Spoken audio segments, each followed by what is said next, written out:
രാജ്യത്തിന്റെ വിദേശകാര്യ സഹമന്ത്രി രാജ്യത്തിന് പുറത്തേക്ക് സഞ്ചരിക്കേണ്ട ഒരാളാണ്. പോയില്ലെങ്കിലാണ് പ്രശ്നം. അതാണ് വീട്ടിൽ വിടുന്നാലാ പ്രശ്നം. അല്ല, അത് മാത്രമല്ല, അത് വി മുരളീധരൻ ഇന്ന് രാവിലെ തോന്നുന്നു വൈകുന്നേരം ആകുമ്പോഴേക്കും ഒന്ന് സൗദി അറേബ്യ വരെ പോയി കളയാം എന്ന് വെച്ച് പോകുന്നതല്ലോ. അങ്ങനെ പോകാനും കഴിയില്ല.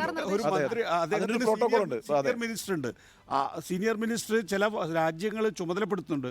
ആ രാജ്യങ്ങളിലേക്ക് സീനിയർ മിനിസ്റ്റർ പറയുകയും വിദേശകാര്യ മന്ത്രാലയം ആ നിലയിൽ അവിടെ നമ്മുടെ ഒരു മന്ത്രി വരുന്നു എന്നുള്ള നിലയിൽ, ഇപ്പോൾ ഉദാഹരണത്തിന് മാൽദ്വീപിൻ്റെ കാര്യത്തിനകത്ത് നമ്മളിപ്പോൾ വിചാരിക്കുന്ന, അല്ലെങ്കിൽ നമ്മൾക്ക് ലഭിക്കുന്ന വാർത്തകൾ എന്താണ്? മാൽദ്വീപിൻ്റെ പ്രസിഡന്റ് ഉടൻ തന്നെ ഇന്ത്യ സന്ദർശിക്കാൻ പോകുന്നതാണ്.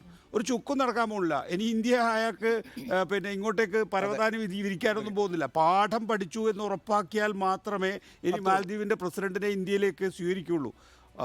നേരത്തെ തന്നെ എനിക്ക് തോന്നുന്നത് മാലദ്വീപിൻ്റെ പ്രസിഡന്റ് ഇങ്ങോട്ടേക്ക് വരണം എന്ന ആഗ്രഹം പ്രകടിപ്പിച്ചിരുന്നു. താല്പര്യം കാണിക്കാതിരുന്നതാണ്.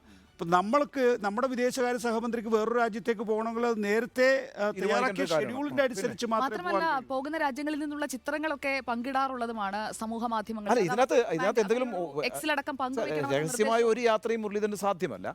മാത്രമല്ല, ഇയാളുടെ ഒരു കൗണ്ടർ പാർട്ട് അവിടെ സ്വീകരിക്കുകയും വേണം. വിദേശകാര്യമന്ത്രി, വിദേശകാര്യ സഹമന്ത്രിയൊക്കെ മറ്റു രാജ്യങ്ങളിലേക്ക് പോയി കഴിഞ്ഞാൽ അതൊരു നയതന്ത്ര ചർച്ചയുടെ ഭാഗമായിട്ടും ഒക്കെയാണല്ലോ പോകുന്നത്. സ്വാഭാവികമായിട്ടും അദ്ദേഹത്തിന്റെ കൗണ്ടർ പാർട്ട് അവിടെ വന്ന് സ്വീകരിക്കാം. ഒരുപാട് പ്രോട്ടോകോൾസ് ഉണ്ട് ഇതിനൊക്കെ. അപ്പം ഞാൻ പറയുന്നത്, വിദേശയാത്ര രാജ്യത്ത് പോയി കഴിഞ്ഞാൽ അവിടെ ഇത്ര സമയപരിധി കഴിഞ്ഞിട്ട് വീണ്ടും സന്ദർശിക്കാവൂ, അങ്ങനെയുള്ള ഒരുപാട് നിബന്ധനകളുണ്ട്.